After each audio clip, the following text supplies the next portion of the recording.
नमस्कार, मैं हूं ग्रेट पांडे और आप देख रहे हैं भारत 24। तो आज भारत 24 के खास मेहमान चैम्बर ऑफ इंडस्ट्रीज गीडा के जो है अध्यक्ष जी आर्यन सिंह साहब हैं, सचिव साहब हैं, अग्रवाल साहब हैं, जलान साहब, ऐसे तमाम हस्ती यहाँ पर बैठे हुए हैं और हम तमाम बिंदुओं पर इनसे खास चर्चा करेंगे और जानेंगे कि अन्य उद्योगियों के लिए जो निवेश करना चाहते हैं उनके लिए क्या सरकार का निर्णय है। राजकुमार बालानी, उपाध्यक्ष क्या कहते हैं चैम्बर ऑफ इंडस्ट्री। जैसा कि अभी हमारे सचिव भोला जी ने बोला कि यातायात की परेशानी है, मेवा उद्योग यहाँ पे 40 साल से है। यह सुविधा पहले विगत वर्षों में पहले थी। नो एंट्री में हम लोगों को कुछ समय के लिए क्या कहते हैं गाड़ियों को आने जाने की व्यवस्था थी, जो इधर सरकार ने वापस ले ली है। सर, आपका नाम क्या है? प्रवीण मोदी। सर, किस पद पर हैं आप? चैम्बर ऑफ इंडस्ट्रीज में उपाध्यक्ष। जी सर, क्या कहना चाहेंगे आज आप? मेन देखिए कि गीडा इसमें पूर्वी उत्तर प्रदेश में तेजी से विकसित हो रहा है। तो अभी गीडा बोर्ड की बैठक होने वाली है बहुत जल्दी। तो हम लोग उसमें जो उद्यमियों की कुछ समस्याएं आ रही हैं वो बोर्ड में पत्र के माध्यम से देना चाह रहे हैं। जैसे इस समय एक समस्या आ रही है कि सरकार ने काम में तेजी लाने के लिए हर काम को ऑनलाइन कर दिया है, लेकिन गीडा अभी काम को अभी मैनुअल ही कर रहा है। तो हम लोग चाहते हैं कि सारे काम गीडा के ऑनलाइन हो, क्योंकि गीडा ने हर काम के लिए एक समय सीमा बनाई हुई है। जी। तो जब ऑनलाइन काम शुरू हो जाएंगे तो उससे क्या है कि उद्यमियों के काम निश्चित समय के अंदर हो जाएंगे। क्या है कि उद्योग चलाने के लिए सरकार एक उद्यमी को एक फिक्स समय दी हुई है, वो फिक्स समय में ही हमें उत्पादन चालू करना होता है। तो हमारा ये दूसरा पॉइंट भी है उसमें कि जैसे सरकार उद्योग लगाने के लिए मात्र 2 साल का ही समय देती है। 2 साल में ही हमें प्लाट में मिट्टी में भराई का काम, निर्माण और फैक्ट्री स्थापित करके उत्पादन शुरू करना होता है। अगर 2 साल के अंदर हम लोग उत्पादन शुरू नहीं कर पाते हैं तो उसमें फिर एक तरह से विस्तारीकरण शुल्क लग जाता है। तो हम लोग आने वाली इस आगामी बैठक में उसका एक प्रस्ताव दे रहे हैं कि 2 साल को बढ़ा के 3 साल कर दिया जाए, जिससे कि उद्यमी के ऊपर आर्थिक बोझ ना पड़े। उसके साथ साथ अभी कुछ उद्यमी छोटे मिले थे आपके, जब हम लोग हमारी टीम गई थी तो उन लोग का कहना था कि गीडा के जो सीईओ है वो कार्य में बहुत ज़्यादा विलम्ब करते हैं। क्या सही बात है? कार्य करने में विलम्ब होती है वहाँ पे गीडा में? इस तरीके की व्यवस्था है क्या? कोई अगर उद्यमी जा रहा है वहाँ पे अपने कार्य को लेके, अपना प्रोजेक्ट लेके, तो वह बहुत ज़्यादा सुनते नहीं, उसमें बहुत समय लगा दे रहे हैं। देखिए, थोड़ी सी इस बात में सच्चाई है, इसीलिए हम लोग ये बोर्ड में देना चाह रहे हैं कि जब गीडा हर काम के लिए एक समय सीमा बना दी है तो उस समय सीमा के अंदर काम होना चाहिए। और उसकी सबसे बड़ी समस्या क्या है कि अभी काम जो है मैनुअल हो रहा है। तो कोई भी काम एक टेबल से दूसरे टेबल पे जब जा रहे हैं तो उसमें समय लग जा रहे हैं, और जब ऑनलाइन काम होंगे तो सीधे उसमें अधिकारी को जवाब देना होता है, इसलिए वो काम समयबद्ध तरीके से हो जाएगी। ठीक सर, आपका परिचय जाने। मैं विनय अग्रवाल, सचिव चैम्बर ऑफ इंडस्ट्रीज।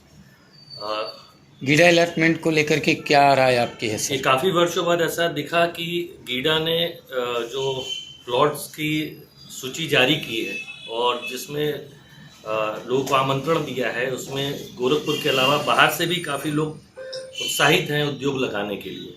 और शायद ऐसा प्रतीत होता है कि जिस हिसाब से लैंड बैंक यहाँ पे अवेलेबल हो रहा है, आगे भविष्य में उद्योग लगाने के लिए ज़मीनों की दिक्कत नहीं होगी।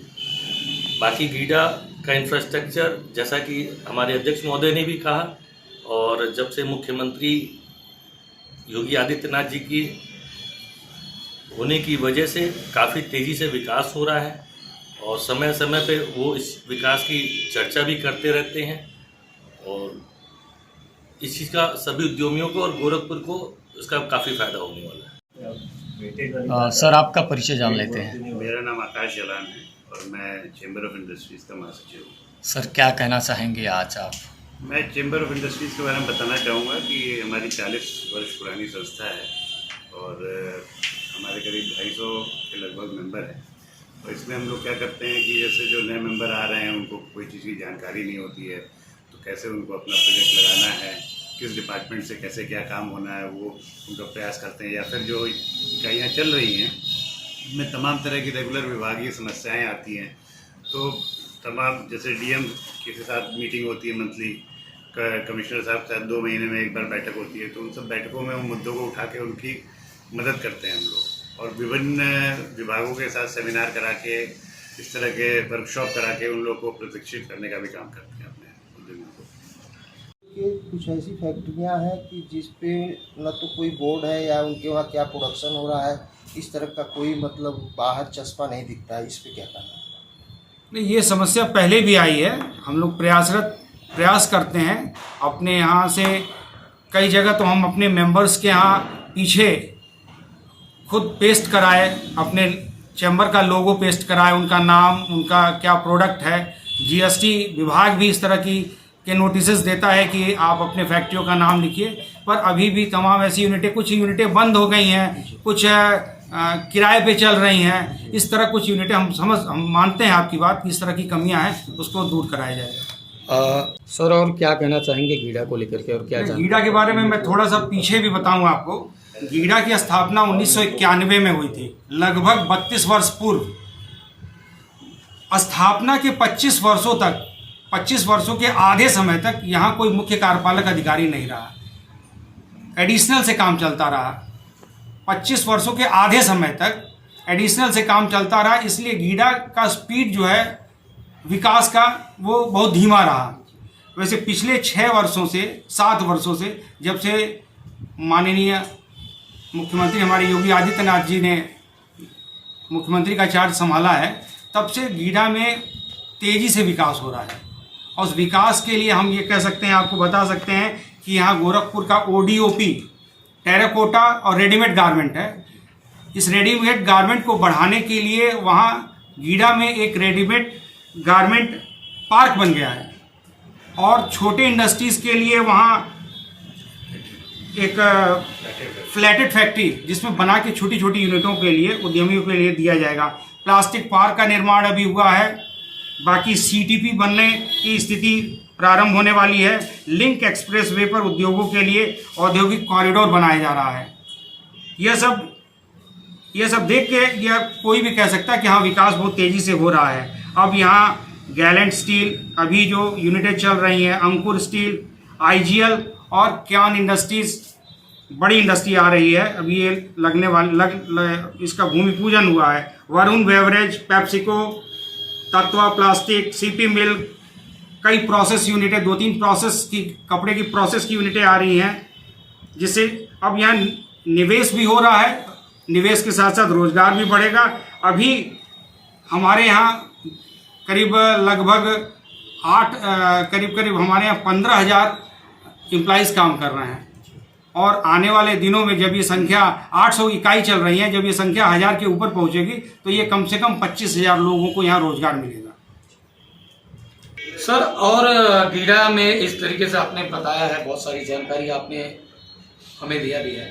सर हम एक सवाल और कर लेते हैं कि क्या गीडा में जिस तरीके से, एक तरीके से अगर माना जाए, गीडा में तमाम ऐसे रोजगार नए नए तरीके से और आवंटित जगहों पे बनाए जा रहे हैं, तमाम कंपनी लगाई जा रही, तमाम तरह की सरकार द्वारा भी निर्णय लिया जा रहा कि गीडा पे ही सरकार की नजरें क्यों गड़ी है। वैसे तो बहुत सारी जगह है प्रदेश में, लेकिन गीडा को सरकार भी, अगर माना जाए कि प्रदेश के मुख्यमंत्री के द्वारा गीडा के प्रति काफी रुझान दिखा, इस पर सर आप क्या कहना चाहेंगे?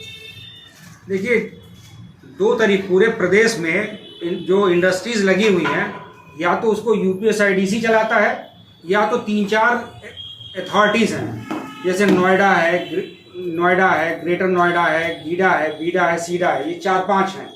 तो इसमें अगर गीडा को, इसलिए पूर्वांचल में हमें लगता है कि आज के डेट में लखनऊ और बनारस में जो उद्योगों की स्थिति है, उससे कहीं बेटर, या इंफ्रास्ट्रक्चर में, या वो सेंटर जो है, लैंड की जो पोजीशन है, वो गीडा में उपलब्धता बढ़ती जा रही है। अभी जो महाराज जी का विज़न है कि हम आपके 4 लेन जो बना रहे हैं लिंक एक्सप्रेस वे पे, पूरा कॉरिडोर बना देंगे, और यहाँ का जो दक्षिणांचल क्षेत्र है, जो सबसे पिछड़ा था, वहाँ तक हम पूरी इंडस्ट्रीज लगा के जाल लगा देंगे, और ये पूरा क्षेत्र आबाद हो जाएगा। आप जहाँ तक ये कह रहे हैं क्यों, तो अगल बगल के जो भी क्षेत्र हैं वो इतनी बड़े इंडस्ट्रियल लैंड की उपलब्धता यहाँ पे सबसे ज़्यादा है, इसलिए लोग गीडा की तरफ ध्यान आकर्षित हो रहे हैं।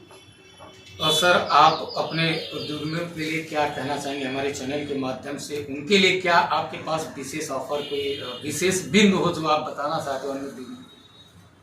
हम कहना चाहते हैं जो उद्योग हमारे उद्यमी मित्र आके लगाने जा रहे हैं, क्योंकि जो लगाए हैं उनको तो अनुभव है, हम अपनी बात उन्हीं तक ज़्यादा कहना चाहेंगे कि आवंटन का समय केवल 2 साल होता है। हम जिस दिन हमारा आवंटन पत्र जारी होता है उसके 2 साल के अंदर हमको उद्योग लगा लेना होता है। आप बिल्कुल अपनी प्लानिंग के साथ गीडा में आवंटन लीजिए। आपको क्या करना है, फ्रॉम डे फर्स्ट आप उस पर वर्क करना शुरू कर दीजिए। होता क्या था, लोग आवंटन पत्र लिए, काफ़ी समय बाद याद आया अब इस पर कुछ करना है, तो उसमें तमाम गीडा में नए नियम इस तरह के आ गए हैं। समय विस्तारण शुल्क है, 1-2 साल का समय दिया जाता है, उसके बाद तीसरे साल से 1% लैंड वैल्यू का समय विस्तारण शुल्क देना पड़ता है, दूसरे साल 3% देना पड़ता है। अगर आप किसी कारण 5 साल उद्योग नहीं लगा पाए तो आपका कैंसिलेशन हो जाएगा या आपको रिस्टोरेशन चार्ज देना पड़ेगा। तो वर्क प्लान के साथ केवल लैंड में निवेश करना है। इस तरीके से कभी अब आगे भविष्य में गीडा में कोई उद्योग जगह ना ले। जिसको सीरियस बायर हो, सीरियस व्यक्ति हो कि हाँ गीडा में हमें जगह लगा लैंड उद्योग लगाना है, वही गीडा में आके लैंड ले और टाइम तरीके से जो टाइम स्लैब सब बना हुआ है उस हिसाब से काम करे, तो उसको अलग से एक्स्ट्रा पे नहीं करना पड़ेगा।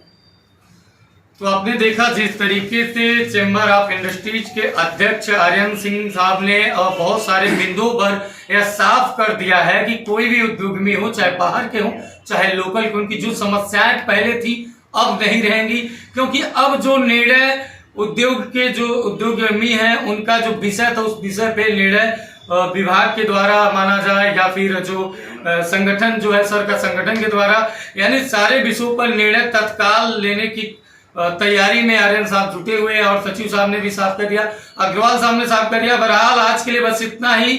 बने रहिए हमारे साथ, देखते रहिए भारत 24। मैं हूं एक पांडे, नमस्कार।